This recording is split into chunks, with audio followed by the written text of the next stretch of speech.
What is up, ladies and gentlemen? Welcome to another episode of Wing and Tail Outdoors. On today's episode, we're going to be talking about the fieldwork portion of frost seeding up at our property in New York. We frost seeded on March 16th. In the last episode, I showed you how I decided what seed that I wanted to plant, and I also showed you how I calculate how much seed to plant within each field. To start, we went up to the barber shop first, which in hindsight might have been a mistake, but we're going to touch on that in just a little bit. Last year, we realized that the biggest problem that we had in the barber shop is that there was so much leaf matted down on top of the soil that we didn't get any seed to soil contact and barely had anything growing in that barber shop field. What we decided to do to mitigate that issue from last year is to blow all the leaves off the field and expose that soil. So when I got to the property, that was the first thing I did. Got off the Kubota, started up the leaf blower, and I cleared off all the leaf litter that I possibly could. In the front of the plot, nothing really grew there last year, so it was literally bare soil.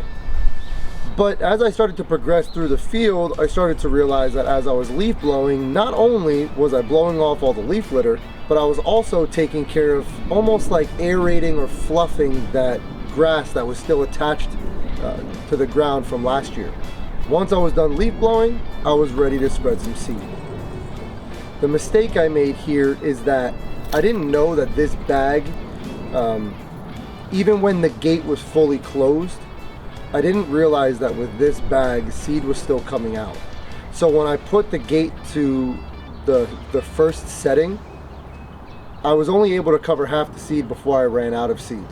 The barber shop is super small. It's like it's less than 1/10 of an acre. So I really didn't have that much seed to begin with.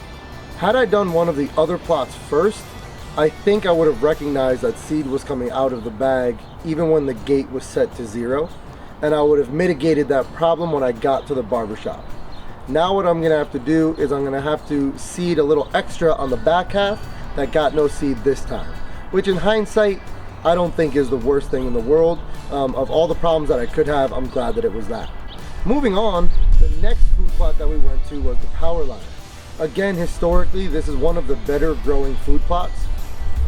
Last year, I was fortunate enough to sit on that plot and have a few different deer encounters. I saw quite a few different spikes. One was split on one end, so I guess you can consider him a 3-pointer. And then I had a mother and a fawn kind of hanging out and feeding in the food plot for quite some time this year as well. Overall, I was pretty happy with how that food plot grew. We're going to talk more about that progress in a later video. Since there really wasn't any leaf litter or leaf blowing or anything like that that had to be done in these fields, this was pretty much just a pull up, spread the seed, and hop out kind of job for the power line, the old cabin, the new cabin, and the orchard. However, at this time, I really thought we had hit like a stretch of some heat, and I didn't think we were going to get any snow or any frost anymore. I really thought I had honestly missed my opportunity to frost seed. And I thought at this time I was just really doing a early spring seeding. So as I was spreading seed, I tried to pay attention to the pockets that really didn't have much growing there from last year, and I tried to get a little bit more seed in those areas as compared to others. Luckily, we ended up having another cold snap just after that. We ended up with about 7 inches of snow up in New York and temperatures well in the 30s and below.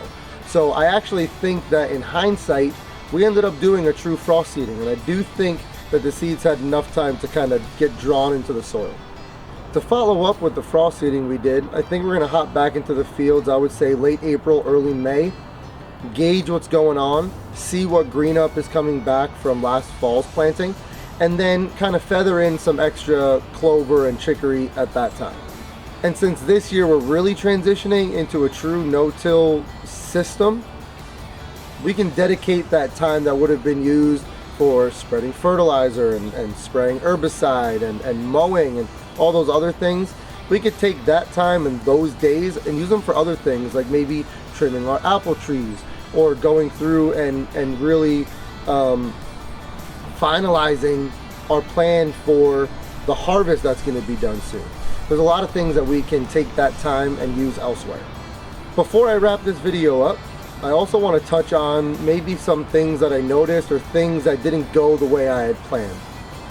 First, I discussed a little earlier, I should not have done my smallest food plot first. I should have done one of the bigger ones first and maybe kind of ironed out some things and fixed it for that smaller plot. When you're working with smaller plots, you're working with less seed, and that leaves a smaller window for you to fail, honestly. So next time, I'm definitely not going to do the barbershop first.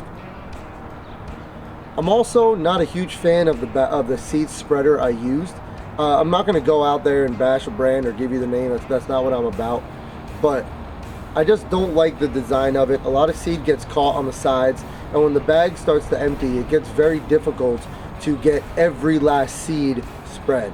So I think for the next planting, I'm going to try to upgrade to a different bag spreader for that. The last thing I wouldn't say I exactly messed up on, but I would definitely try to do differently next time, is to try not to do work on days where you're really pressed for time. The day I went out and frost seeded, I had to do that first thing in the morning, then drive to my parents' house, which is about an hour and 45 minutes, then drive down to my uncle's and back, which was an hour and 15 minutes each way, and then I went to our house in Pennsylvania, which was another hour and 45 minutes to 2-hour drive. So overall, I had a long day ahead of me, and I kind of rushed through the process. I don't think I made any huge mistakes with the exception of running out of seed in that first plot. But I can see how if I had more important things to do that day, how certain things could have gotten mixed up. So in hindsight, try not to do things on days where you're super limited on time. Before we wrap up for the day, I want to touch on a couple things that you're going to be seeing coming out of this channel in the near future. Like I've mentioned before, I have some footage from this past hunting year, both from the property in New Jersey, that I'm looking forward to sharing with you. I had an experience that I've never had before, and I wasn't exactly sure how to handle it, so maybe you guys could help me out with that one. I've also returned to an old place that I used to hunt in New Jersey, and I've done some scouting there. I've been doing some scouting over the last couple weeks, and I'm looking forward to sharing some of that data with you and kind of talking about what I've noticed, and maybe you've seen some of the same.